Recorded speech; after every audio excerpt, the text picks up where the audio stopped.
Olá, alunos, tudo bem? Hoje nós vamos dar continuidade à nossa aula de Roma Antiga. Como eu expliquei para vocês na primeira aula, Roma Antiga foi dividida em 3 períodos: a monarquia romana, a república romana e o império romano.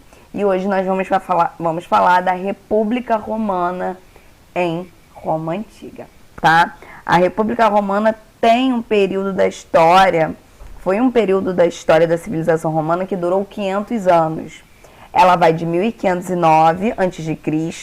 até 27 anos antes de Cristo, quando foi governada por senadores e magistrados. Lembrando que na monarquia, quem vai comandar Roma, quem vai governar Roma vai ser o rei romano, tá? E o Senado. Aqui na República Romana, quem vai comandar Roma, governar Roma, vai ser os senadores e os magistrados. Durante esse tempo, Roma organizou suas instituições e realizou importantes conquistas militares, que garantiram, além do domínio do mar Mediterrâneo, também a expansão de terras romanas, tá? Aí vamos entender a estrutura do poder de Roma Antiga. Primeiro eu tenho aí o Senado. O Senado, quem faz parte do Senado são 300 membros vitalícios. O que é vitalícios? É aquele que tem o poder até a morte. Ele vai ser senador romano até a sua morte, tá bom? E o Senado controla os magistrados. Os magistrados seguem carreiras políticas, que em Roma era carreiras de honras, tá? Aí nós temos o Senado, que é um cargo vitalício, vai ser senador pro resto da sua vida, até a sua morte. Já os magistrados não, são cargos temporários. Eles vão ter um tempo para exercer a carreira de honra. Aí nós temos cônsules, pretores, cessores, edis e questores. São cargos dos magistrados, tá? Quem elege esses cônsules, pretores, censores, edis e questores? Quem vai eleger vai ser a Assembleia Popular, tá? Ou comícios, que são formados pelos patrícios e pelos plebeus, tá? Lembrando que Roma, nós temos a pirâmide hierárquica de Roma, nós temos lá no topo os patrícios, tá? Depois vem os plebeus e abaixo os escravos, tá? Então, quem são os patrícios? Os patrícios se dizem, tá? Descendentes direto de Rômulo, então assim eles poderiam ter mais terra, ter mais dinheiros, porque eles eram descendentes direto do fundador de Roma, tá? Os plebeus são quem? São aqueles trabalhadores livres, porém não têm terras, não têm dinheiro, tá? E nós vamos ter também num período a tribuna da plebe, que nós vamos ver como ela vai funcionar, tá? Os plebeus, no começo ali da República Romana, quem tinha o poder eram os patrícios, porque os patrícios diziam que, como eles eram descendentes diretos de Rômulo, do fundador da cidade, então eles poderiam participar da vida pública, eles poderiam participar da vida política de Roma. Os plebeus, que eram, trabalhadores romanos livres, eles não vão ser considerados cidadãos nesse momento, e por eles serem pobres, eles não podem participar da vida política, tá? Então, numa revolta, a plebe vai pedir que eles tenham seus representantes dentro do magistrado, dentro do Senado, tá? Aí vai ser feita a tribuna da plebe. Quem elege os tribunos da plebe? Quem vai eleger vai ser a Assembleia da plebe, que ela é formada só pelos plebeus, tá? E vota aos plebiscitos. O que são plebiscitos? São decretos do povo.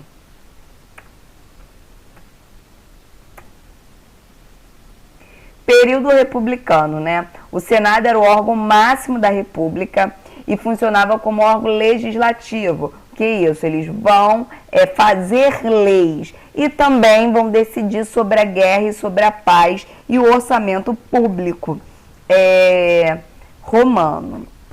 Lembrando também que a República Romana ela tem sua origem no ano de 1509 antes de Cristo, né? República para os romanos era res publica. O que significa isso? Coisa pública, tá? Em 509 a.C., quando o último rei etrusco foi deposto e o Senado vai assumir as funções de governo. Funções essa que nós vamos ver agora, tá? O que acontece? Após a experiência monárquica, os romanos optam por não deixar mais os poderes na mão de um indivíduo só. Eles não querem mais deixar os poderes, o governo, na mão de uma pessoa só, como foi no período romano, da monarquia romana. Por isso, eles vão eliminar essa figura do rei. E todos os cargos deveriam ser exercidos por mais de uma pessoa. Então, vai acabar o período republicano, é o quê? É quando eu acabo com a monarquia, deposto o rei, eu tiro o rei do comando e agora quem vai exercer o poder de governar Roma vai ser o Senado. Os magistrados exerciam funções executivas administrativas. Então, nós temos o Senado, ele vai legislar. Então, ele vai fazer o quê? Ele vai fazer leis e eles vão decidir quando Roma vai para a guerra ou quando Roma assina um acordo de paz, tá? E ele também vai controlar todo o orçamento público. Os magistrados vão exercer as funções executivas e administrativas. Isso quer dizer o quê? Eles vão executar as leis, eles vão controlar, ver se essas leis estão sendo executadas direitinho e vai ter cargos administrativos, tá? E está dividido em questores, pretores, edis, pontífices e censores.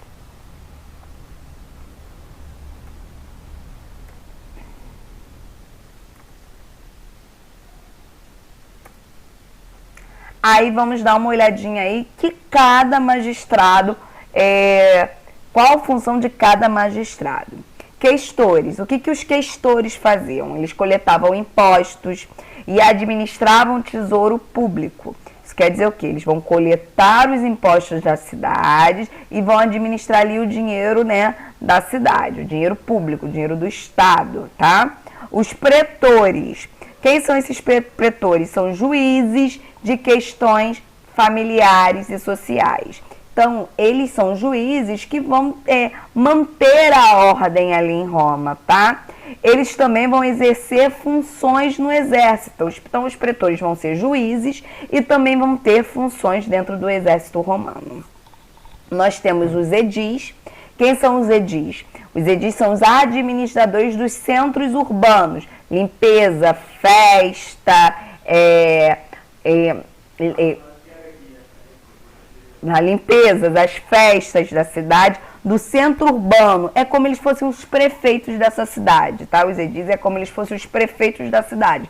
Eles vão cuidar administrativamente da cidade, das cidades, tá? Os pontífices. Os pontífices são os sacerdotes. É quem vai estar encarregado dos cultos religiosos, tá? Então, são os sacerdotes. E os censores é o censo da população. Não tem IBGE, gente, que conta quantas pessoas tem naquela cidade, mais estimativa de quantas pessoas mais ou menos ganham, não tem isso tudo? Então, os censores é como se fosse o IBGE da época. Ele vai contar a população das cidades, principalmente quando Roma começa a expandir, que começa a ter colônias, né? Ter cidades subjugadas. Então, eles vão começar a fazer a contagem dessas pessoas.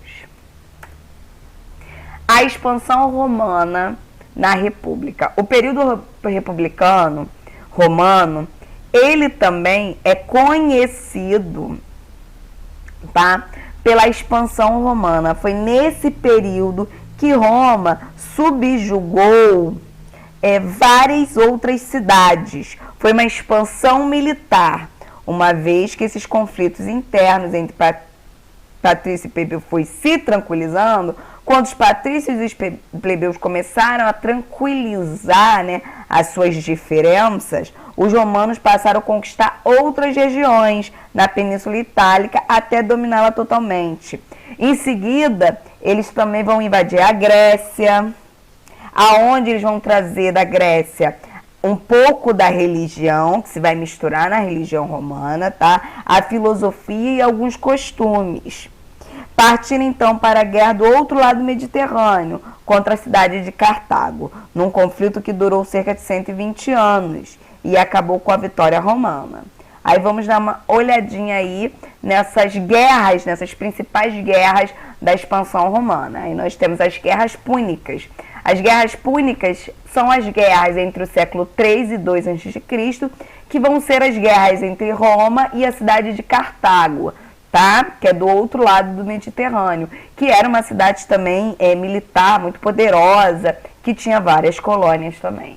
E nós temos as guerras helenísticas, que é a guerra entre Roma e as potências helenísticas, Macedônia, Grécia, Síria e Egito.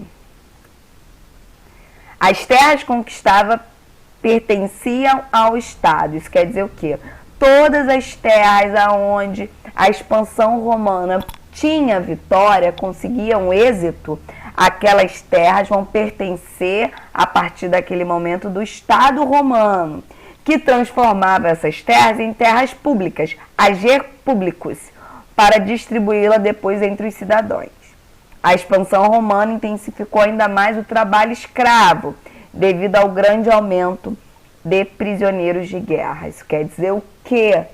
Toda a cidade, a expansão romana, ela intensificou tanto, ela foi tão grande, que a mão de obra escrava foi a principal mão de obra no período da Roma Antiga. Por quê?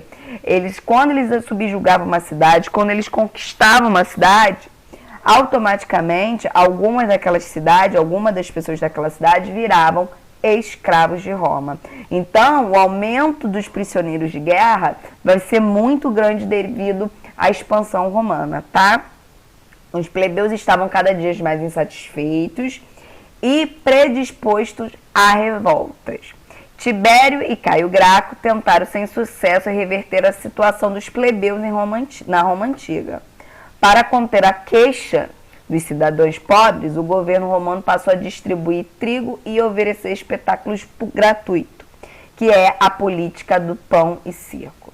Lembrando que os patrícios, eles vão dizer que eles têm mais poder, mais direitos, porque eles são descendentes direto de Rômulo, do fundador de Roma, tá? Da cidade de Roma.